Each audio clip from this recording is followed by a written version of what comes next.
Paper 104, Growth of the Trinity Concept. The Trinity concept of revealed religion must not be confused with the triad beliefs of evolutionary religions.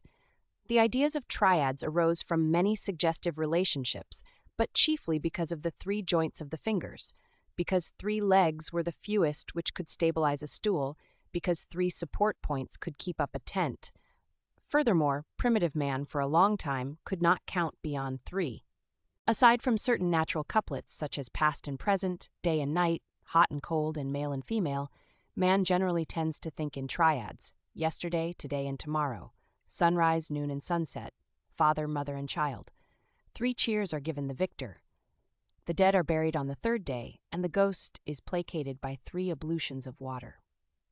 As a consequence of these natural associations in human experience, the triad made its appearance in religion, and this long before the paradise trinity of deities, or even any of their representatives, had been revealed to mankind. Later on, the Persians, Hindus, Greeks, Egyptians, Babylonians, Romans, and Scandinavians all had triad gods, but these were still not true trinities. Triad deities all had a natural origin and have appeared at one time or another among most of the intelligent peoples of Urantia. Sometimes the concept of an evolutionary triad has become mixed with that of a revealed trinity. In these instances, it is often impossible to distinguish one from the other. Urantian Trinity concepts. The first Urantian revelation leading to the comprehension of the Paradise Trinity was made by the staff of Prince Caligastia about 500,000 years ago.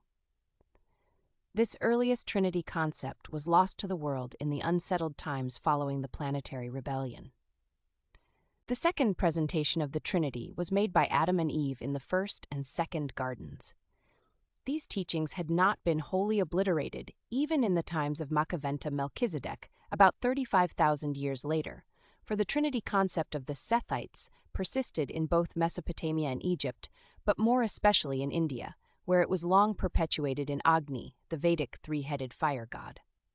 The third presentation of the Trinity was made by Machaventa Melchizedek, and this doctrine was symbolized by the 3 concentric circles which the sage of Salem wore on his breastplate. But Machaventa found it very difficult to teach the Palestinian Bedouins about the universal Father, the eternal Son, and the infinite Spirit. Most of his disciples thought that the Trinity consisted of the 3 Most Highs of Norlatiadek. A few conceived of the Trinity as the system sovereign, the constellation Father, and the local universe creator deity. Still fewer even remotely grasped the idea of the paradise association of the Father, Son, and Spirit. Through the activities of the Salem missionaries, the Melchizedek teachings of the Trinity gradually spread throughout much of Eurasia and northern Africa. It is often difficult to distinguish between the triads and the trinities in the later Andite and the post-Melchizedek ages, when both concepts to a certain extent intermingled and coalesced. Among the Hindus, the Trinitarian concept took root as being, intelligence, and joy. A later Indian conception was Brahma, Siva, and Vishnu. While the earlier Trinity portrayals were brought to India by the Sethite priests, the later ideas of the Trinity were imported by the Salem missionaries and were developed by the native intellects of India through a compounding of these doctrines with the evolutionary triad conceptions. The Buddhist faith developed 2 doctrines of a Trinitarian nature. The earlier was teacher, law, and brotherhood. That was the presentation made by Gautama Siddhartha. The later idea developing among the northern branch of the followers of Buddha embraced Supreme Lord, Holy Spirit, and Incarnate Savior. And these ideas of the Hindus and Buddhists were real Trinitarian postulates, that is, the idea of a 3-fold manifestation of a monotheistic God. A true Trinity conception is not just a grouping together of 3 separate gods. The Hebrews knew about the Trinity from the Kenite traditions of the days of Melchizedek, but their monotheistic zeal for the one God, Yahweh, so eclipsed all such teachings that by the time of Jesus' appearance, the Elohim doctrine had been practically eradicated from Jewish theology. The Hebrew mind could not reconcile the Trinitarian concept with the monotheistic belief in the one Lord, the God of Israel. The followers of the Islamic faith likewise failed to grasp the idea of the Trinity. It is always difficult for an emerging monotheism to tolerate Trinitarianism when confronted by polytheism. The Trinity idea takes best hold of those religions which have a firm monotheistic tradition coupled with doctrinal elasticity. The great monotheists, the Hebrews and Mohammedans, found it difficult to distinguish between worshipping three gods, polytheism, and Trinitarianism, the worship of one deity existing in a triune manifestation of divinity and personality. Jesus taught his apostles the truth regarding the persons of the Paradise Trinity, but they thought he spoke figuratively and symbolically. Having been nurtured in Hebraic monotheism, they found it difficult to entertain any belief that seemed to conflict with their dominating concept of Yahweh, and the early Christians inherited the Hebraic prejudice against the Trinity concept. The first Trinity of Christianity was proclaimed at Antioch and consisted of God, His Word, and His wisdom. Paul knew of the Paradise Trinity of Father, Son, and Spirit, but he seldom preached about it and made mention thereof in only a few of his letters to the newly forming churches. Even then, as did his fellow apostles, Paul confused Jesus, the Creator Son of the local universe, with the second person of deity, the eternal Son of Paradise. The Christian concept of the Trinity, which began to gain recognition near the close of the 1st century after Christ, was comprised of the universal Father, the Creator Son of Nebadon, and the Divine Minister of Salvington, Mother Spirit of the local universe, and creative consort of the Creator Son.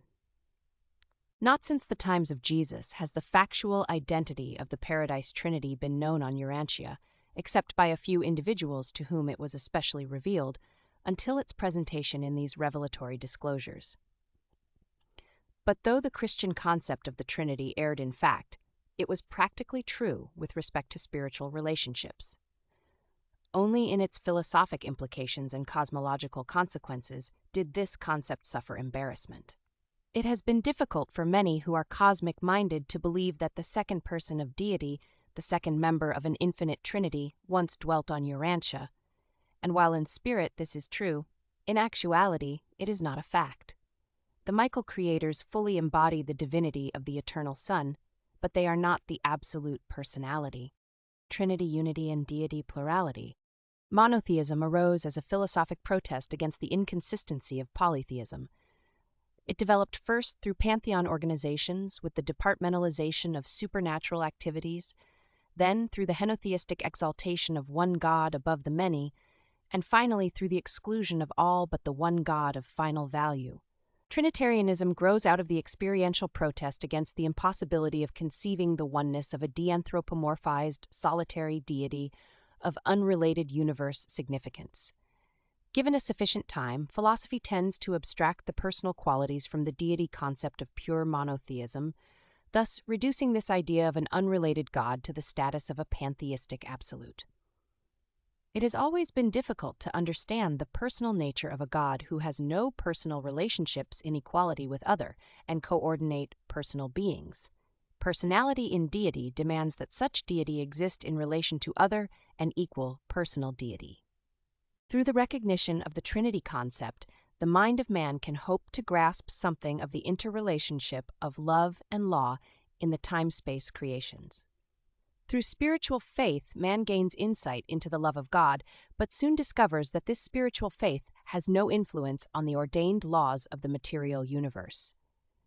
Irrespective of the firmness of man's belief in God as his paradise Father, expanding cosmic horizons demand that he also give recognition to the reality of paradise deity as universal law, that he recognize the Trinity sovereignty extending outward from paradise and overshadowing even the evolving local universes of the creator sons and creative daughters of the three eternal persons, whose deity union is the fact and reality and eternal indivisibility of the Paradise Trinity. And this selfsame Paradise Trinity is a real entity, not a personality, but nonetheless a true and absolute reality. Not a personality, but nonetheless compatible with coexistent personalities, the personalities of the Father, the Son, and the Spirit. The Trinity is a supersummative deity reality eventuating out of the conjoining of the three paradise deities. The qualities, characteristics, and functions of the Trinity are not the simple sum of the attributes of the three paradise deities. Trinity functions are something unique, original, and not wholly predictable from an analysis of the attributes of Father, Son, and Spirit. For example, the Master, when on earth, admonished his followers that justice is never a personal act, it is always a group function. Neither do the gods, as persons, administer justice, but they perform this very function as a collective whole, as the Paradise Trinity. The conceptual grasp of the Trinity association of Father, Son, and Spirit prepares the human mind for the further presentation of certain other threefold relationships. Theological reason may be fully satisfied by the concept of the Paradise Trinity, but philosophical and cosmological reason demand the recognition of the other triune associations of the first source and center, those triunities in which the infinite functions in various non-father capacities of universal manifestation, the relationships of the God of force, energy, power, causation, reaction, potentiality, actuality, gravity, tension, pattern, principle, and unity. Trinities and Triunities. While mankind has sometimes grasped at an understanding of the Trinity of the three persons of deity, consistency demands that the human intellect perceive that there are certain relationships between all seven absolutes. But all that which is true of the Paradise Trinity is not necessarily true of a triunity, for a triunity is something other than a trinity. In certain functional aspects, a triunity may be analogous to a trinity, but it is never homologous in nature with a trinity. Mortal man is passing through a great age of expanding horizons and enlarging concepts on Urantia, and his cosmic philosophy must accelerate in evolution to keep pace with the expansion of the intellectual arena of human thought. As the cosmic consciousness of mortal man expands, he perceives the interrelatedness of all that he finds in his material science, intellectual philosophy, and spiritual insight. Still, with all this belief in the unity of the cosmos, man perceives the diversity of all existence. In spite of all concepts concerning the immutability of deity, man perceives that he lives in a universe of constant change and experiential growth. Regardless of the realization of the survival of spiritual values, man has ever to reckon with the mathematics and pre-mathematics of force, energy, and power. In some manner, the eternal repleteness of infinity must be reconciled with the time growth of the evolving universes and with the incompleteness of the experiential inhabitants thereof. In some way, the conception of total infinitude must be so segmented and qualified that the mortal intellect and the Urantia soul can grasp this concept of final value and spiritualizing significance. While reason demands a monotheistic unity of cosmic reality, finite experience requires the postulate of plural absolutes and of their coordination in cosmic relationships. Without coordinate existences, there is no possibility for the appearance of diversity of absolute relationships, no chance for the operation of differentials, variables, modifiers, attenuators, qualifiers, or diminishers. In these papers, total reality infinity has been presented as it exists in the seven absolutes. Number 1, the Universal Father. Number 2, the Eternal Son. Number 3, the Infinite Spirit. Number 4, the Isle of Paradise. Number 5, the Deity Absolute. Number 6, the Universal Absolute. Number 7, the Unqualified Absolute. The first source and center, who is father to the Eternal Son, is also pattern to the Paradise Isle. He is personality unqualified in the Son, but personality potentialized in the Deity Absolute. The Father is energy revealed in Paradise Havona, and at the same time energy concealed in the Unqualified Absolute. The infinite is ever disclosed in the ceaseless acts of the conjoint actor, while he is eternally functioning in the compensating but enshrouded activities of the Universal Absolute.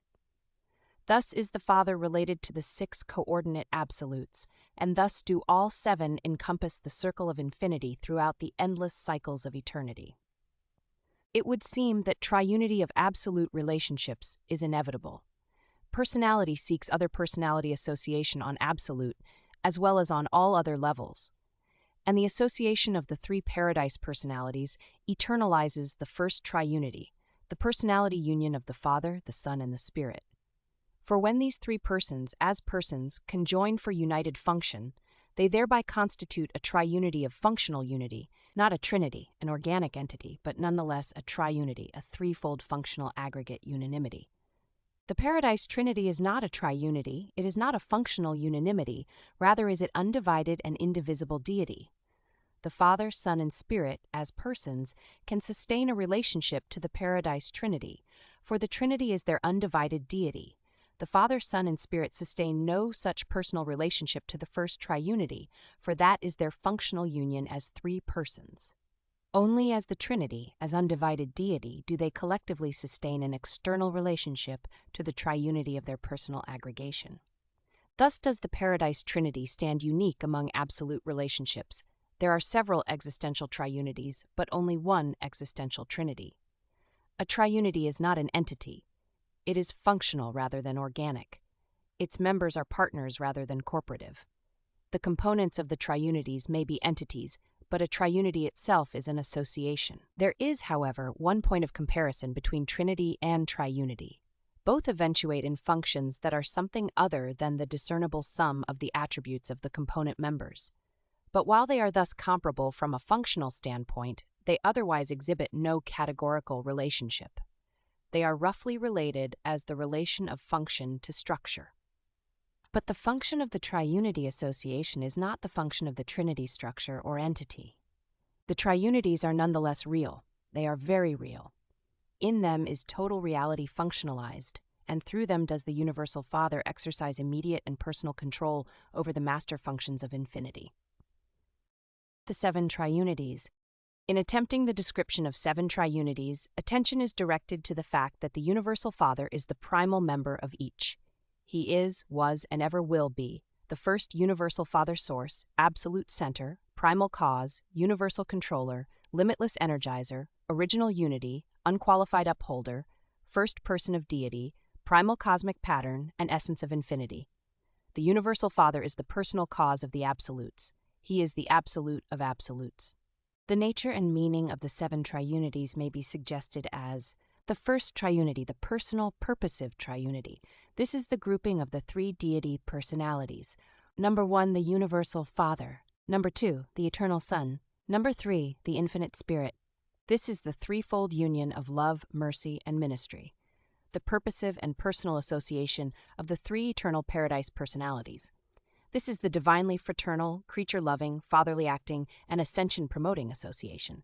The divine personalities of this first triunity are personality-bequeathing, spirit-bestowing, and mind-endowing gods. This is the triunity of infinite volition. It acts throughout the eternal present and in all of the past, present, future flow of time. This association yields volitional infinity and provides the mechanisms whereby personal deity becomes self-revelatory to the creatures of the evolving cosmos. The second triunity, the power pattern triunity. Whether it be a tiny ultimaton, a blazing star, or a whirling nebula, even the central or superuniverses, from the smallest to the largest material organizations, always is the physical pattern, the cosmic configuration, derived from the function of this triunity. This association consists of number 1, the Father-Son, the Paradise Isle. Number 3, the conjoint actor. Energy is organized by the cosmic agents of the third source and center. Energy is fashioned after the pattern of paradise, the absolute materialization. But behind all of this ceaseless manipulation is the presence of the Father-Son, whose union first activated the paradise pattern in the appearance of Havona, concomitant with the birth of the Infinite Spirit, the conjoint actor. In religious experience, creatures make contact with the God who is love, but such spiritual insight must never eclipse the intelligent recognition of the universe, fact of the pattern which is paradise. The paradise personalities enlist the free will adoration of all creatures by the compelling power of divine love and lead all such spirit-born personalities into the supernal delights of the unending service of the finaliter sons of God. The second triunity is the architect of the space stage whereon these transactions unfold. It determines the patterns of cosmic configuration. Love may characterize the divinity of the first triunity, but pattern is the galactic manifestation of the second triunity. What the first triunity is to evolving personalities, the second triunity is to the evolving universes. Pattern and personality are two of the great manifestations of the acts of the first source and center, and no matter how difficult it may be to comprehend, it is nonetheless true that the power pattern and the loving person are one and the same universal reality. The Paradise Isle and the Eternal Son are coordinate but antipodal revelations of the unfathomable nature of the universal Father Force. The third triunity, the Spirit Evolutional Triunity. The entirety of spiritual manifestation has its beginning and end in this association, consisting of number 1, the Universal Father, number 2, the Sun Spirit, number 3, the Deity Absolute. From spirit potency to paradise spirit, all spirit finds reality expression in this triune association of the pure spirit essence of the Father, the active spirit values of the Sun Spirit, and the unlimited spirit potentials of the Deity Absolute. The existential values of spirit have their primordial genesis, complete manifestation, and final destiny in this triunity. The Father exists before spirit. The Sun Spirit functions as active creative spirit. The Deity Absolute exists as all-encompassing spirit, even beyond spirit. The fourth triunity, the triunity of energy infinity. Within this triunity there eternalizes the beginnings and the endings of all energy reality, from space potency to monota. This grouping embraces the following. Number 1, the Father Spirit. Number 2, the Paradise Isle. Number 3, the Unqualified Absolute. Paradise is the center of the force energy activation of the cosmos, the universe position of the first source and center, the cosmic focal point of the Unqualified Absolute, and the source of all energy. Existentially present within this triunity is the energy potential of the cosmos infinite, of which the grand universe and the master universe are only partial manifestations. The fourth triunity absolutely controls the fundamental units of cosmic energy and releases them from the grasp of the unqualified absolute in direct proportion to the appearance in the experiential deities of sub-absolute capacity to control and stabilize the metamorphosing cosmos.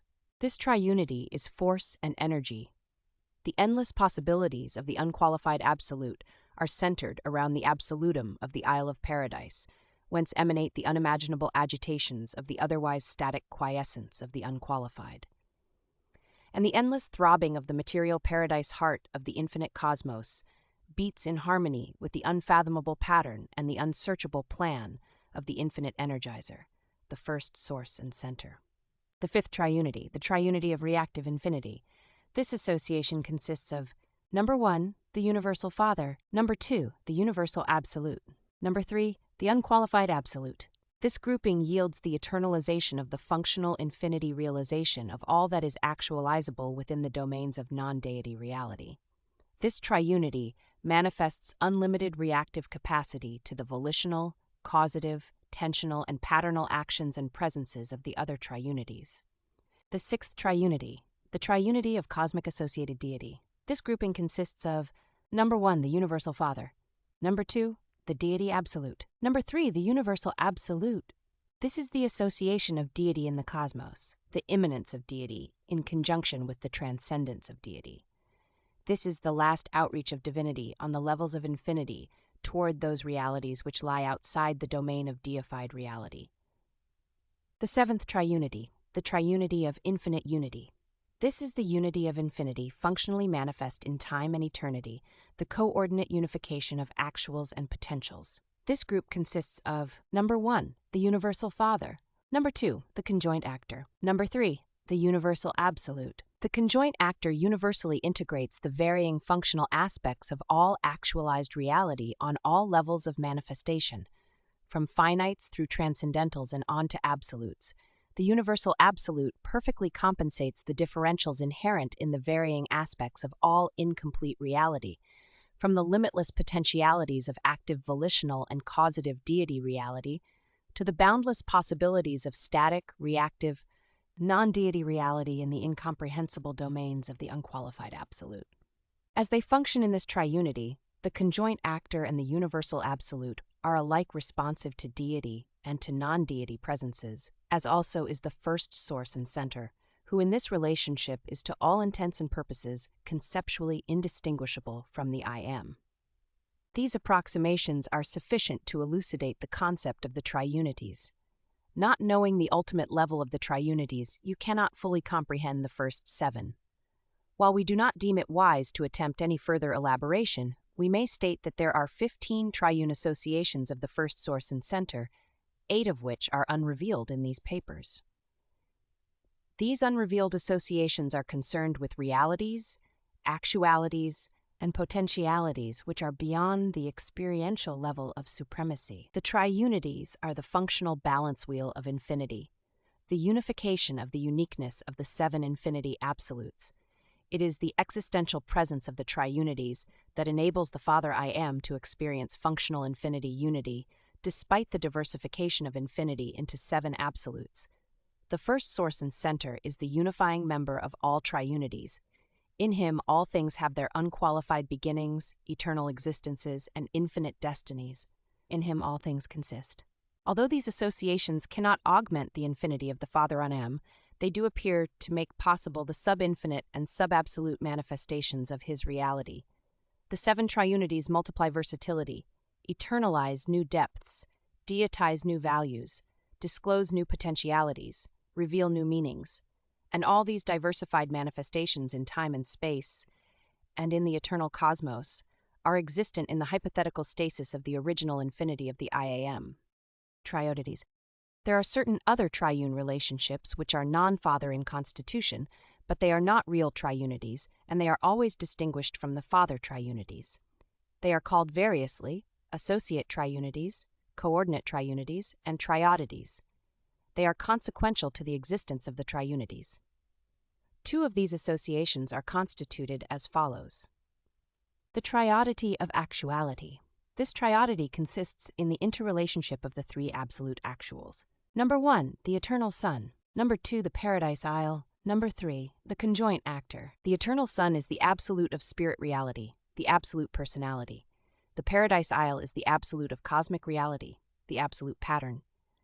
The conjoint actor is the absolute of mind reality, the coordinate of absolute spirit reality, and the existential deity synthesis of personality and power. This triune association eventuates the coordination of the sum total of actualized reality, spirit, cosmic, or mindal. It is unqualified in actuality. The triodity of potentiality. This triodity consists in the association of the three absolutes of potentiality. Number 1, the Deity Absolute. Number 2, the Universal Absolute. Number 3, the Unqualified Absolute. Thus are interassociated the infinity reservoirs of all latent energy reality, spirit, mindal, or cosmic. This association yields the integration of all latent energy reality. It is infinite in potential. As the triunities are primarily concerned with the functional unification of infinity, so are triodities involved in the cosmic appearance of experiential deities.